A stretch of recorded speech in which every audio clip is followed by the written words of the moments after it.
नमो बुद्धाय। यह प्रश्न प्राय पूछा जाता है कि मरने के बाद क्या होता है। बुद्ध के समकालीन दो प्रकार के मत थे, एक शाश्वतवादी और एक उच्छेदवादी। जो शाश्वतवादी था उसका कहना था कि आत्मा का मरण होता ही नहीं, इसलिए जीवन शाश्वत है। पुनर्जन्म द्वारा इसका नवीनीकरण होता रहता है।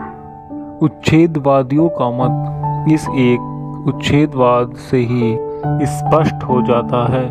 उच्छेदवाद का मतलब है कि वस्तु का सर्वविनाश, मृत्यु के बाद कुछ भी शेष नहीं रह जाता।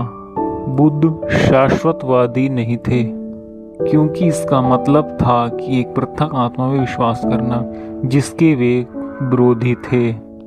बुद्ध को समाज की दृष्टि से उच्छेदवादी समझा जाता है। बुद्ध ने कहा, यदि मैं इस बात को प्रतिस्थापित करता हूँ और इसी की देशना करता हूँ तो भी कुछ श्रवण भूल से, गलती से मुझ पर झूठा इल्जाम लगाते हैं, जो कि वास्तविकता के विरुद्ध है।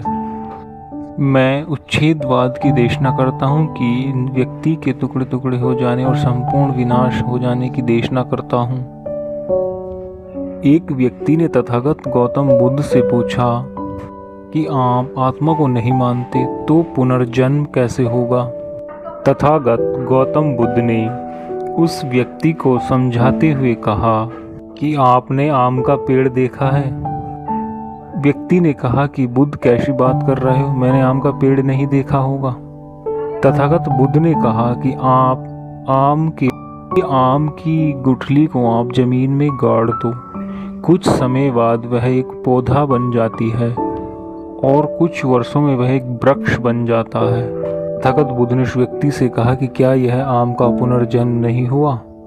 फिर उस व्यक्ति ने तथागत से पूछा कि गौतम, क्या कर्मों का फल यहीं पर मिलता है। तथागत गौतम बुद्ध ने उस व्यक्ति से कहा कि कर्मों का फल यहीं पर भुगतना पड़ता है, अपने जीवन काल में ही। तथागत बुद्ध ने उस व्यक्ति से कहा कि अगर भविष्य में उलझोगे तो अपने जीवन को गवा दोगे, जीवन को सही ढंग से जी ही नहीं पाओगे। बुद्ध कहते हैं कि कर्मों का फल तुरंत भले ही ना मिले, लेकिन कुछ समय बाद जरूर मिलने लगता है। जिस प्रकार खेत में जिस फल का बीज बोया जाता है वही उगता है, ऐसा कर्म करोगे वैसा ही फल मिलेगा।